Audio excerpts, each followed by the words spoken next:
Welcome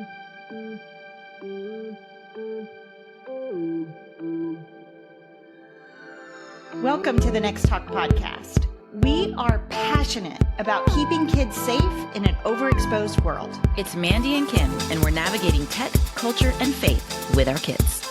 Kim, I recently got asked to speak to students at this awesome private Christian school. Yes. And I was so excited about it, speaking to middle school and high school students. And the school, not at my direction or recommendation, they polled the students and asked, what are your social media questions? And I got to go through all these hundreds of student questions that were amazing. Like these kids, as I'm reading these questions, it like gave me hope for our future. Yes. Well, I love that they're going to a school that honors their thoughts, that didn't just bring in a speaker and assume they knew what the kids needed to hear, but said, let's really speak to the concerns and the questions and the needs of our kids. I think that's really neat. Yeah, they had done a survey previous to this that said, what are like the top 5 things you're struggling with? I can't remember exactly what the question is, and I'm probably not getting it right, but social media was at the top of the list. And so then they asked them, okay, what are your social media questions? And they dug into that. And I loved that too, Kim. Like they got a voice and the school heard them. The school was like, okay, social media is your number one thing. We need a speaker on social media. Yes. And so I was able to go through these questions. And one thing stood out to me right away. Lots of questions about navigating like the balance. They could see that social media, like there's really bad things to it, but they could also see like the draw and why they love it. And you could see this struggle in all their questions. Like a lot of questions were like, how do I use social media for good, but not make sure it controls my life? Or how does it, like questions like that, which I loved because it gave me a glimpse into their heart. Well, yeah. And I think it also shows that so many of us as parents are struggling and we may not be leading in this space well either, because it's so hard to find the balance. And so kids are trying to find answers. Parents are trying to find answers. How do we use social media, but not let it take over our lives? Where is that balance? One thing that I kept thinking was, 10 years ago when I started on this journey, I feel like everybody just thought social media was cool. I mean, most people just thought it was cool. Most kids just thought it was cool. Like it's this new thing, and Instagram came out in 2010. So we're only 13 years into Instagram right now, When my kids were little and this was first coming on the scene, it just seemed like, oh, what's this cool new thing? Mm-hmm. But now I really believe kids, I think our conversations, I think our education, I think organizations like ours and many, many others, there's lots of digital safety organizations that are saying the same things we're saying. I think the kids are starting to listen and they're like, wait a minute, all these people are raising concerns. There's got to be a bad side to this. And they're seeing it probably in their own lives, how it's affecting them mentally and that kind of thing. Yeah, absolutely. It's one thing to present the stats, but when you can apply it to yourself and say, oh yeah, I do see it affecting me or my family or my relationships, then it's eye-opening. And I think you're right. We're in the space now where we want answers and direction and guidance. Like, what do we do now? I remember just being in my office going through question after question after question, thinking, this is so awesome. Mm-hmm. This is so awesome that they're trying to find the balance here. But one question, Kim, made me laugh out loud. It was like the best question. This is what it was. Is having a high SNAP score a sin? I remember you telling us about that. I love it. I texted our staff group chat and I said, oh my gosh, this is the best student question ever. And we all started laughing and I immediately knew exactly how I wanted to respond to that. But I love the question. And if you were like, what does that even mean? Like, what is a high SNAP score? You may be like, what is that mean? Exactly. So let me break it down for you like this. On Snapchat, you get streaks and like points. If you snap someone without missing a day, you add up points. Now, you got to remember these snaps are probably just like of an eyeball or of a ceiling. It's just a way to kind of text and stay in touch with your friends. It's like a cool way, but you add up these points and then all of a sudden you have a snap streak of like 300 and you're like, I don't want to break it. I don't want to miss texting this person this day.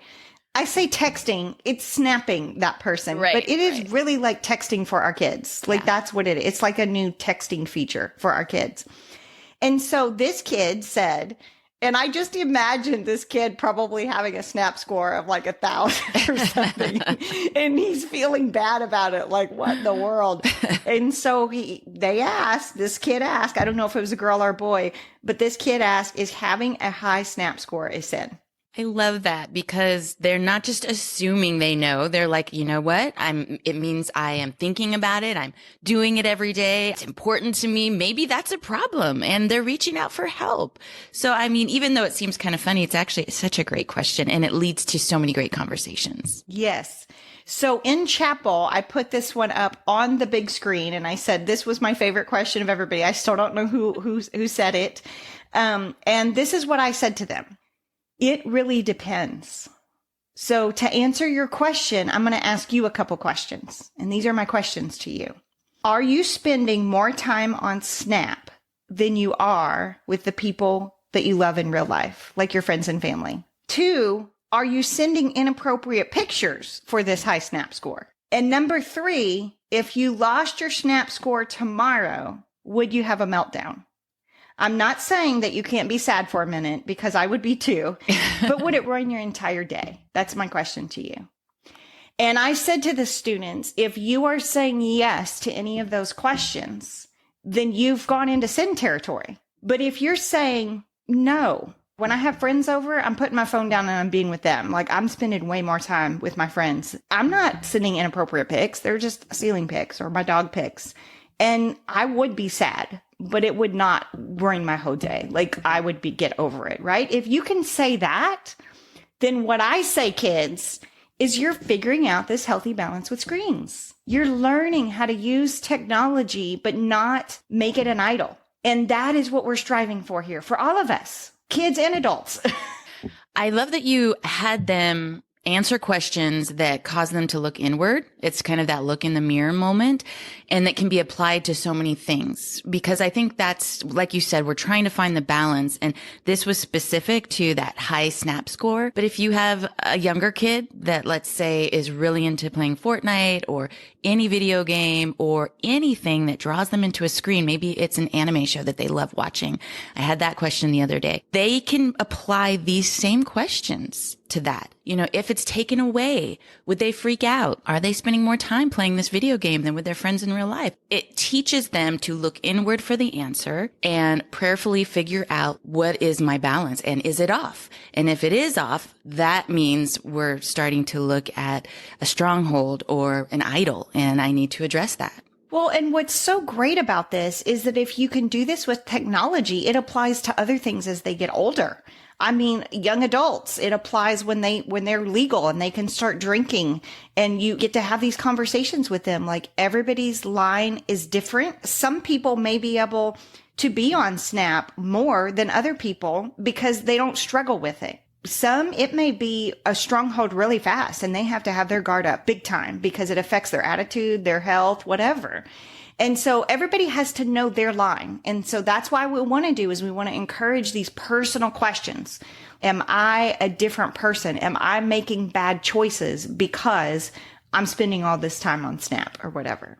And can I encourage you, parents? I love that you said that, Mandy, and it reminded me that so often we are afraid to share our struggles with our kids, and we don't want to overexpose them, or we don't want to share problems or turmoils we're walking through that they can't help with, because then that just traumatizes your kid. But you can say, you know, this is something that I have struggled with or a family have struggled with. And I'm asking myself these questions. And so I want to walk alongside you when you're experiencing this. It's okay to let your kids in and see that you also are vulnerable and you also have struggles.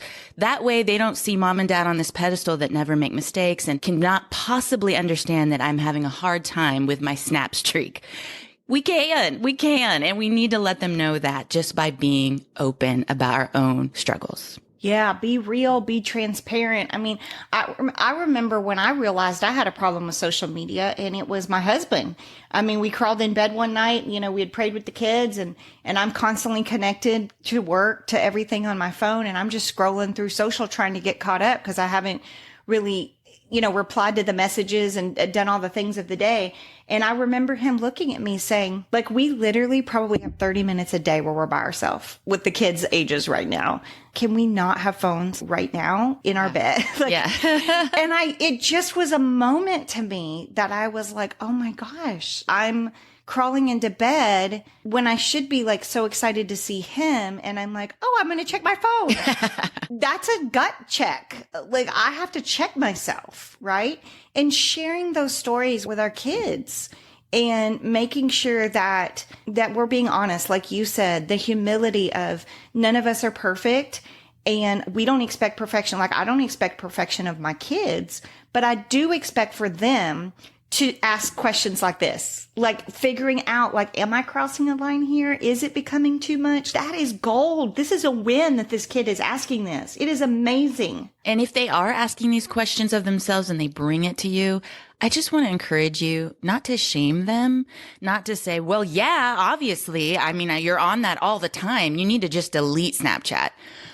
But let them talk it through, help them answer these questions, and then encourage them by helping them figure out a solution, not just cramming rules down their throat or making mandates, but saying, hey, let's come up with some ideas together that will work for you, where you can continue to do this thing you enjoy, but have balance. Yes, please don't shame your kid. If this is your kid's question coming to you at dinner, you should be like, I am so proud of you that you are trying to navigate a healthy balance here. The fact that you are even thinking about it is huge. Amazing. It shows maturity on a screen. It shows that you want to do this well with technology. And that makes me so proud. So empower and lift your kid up if they're asking these questions. I do have a funny story, Kim, about a snap streak. Oh, no. Oh, yes.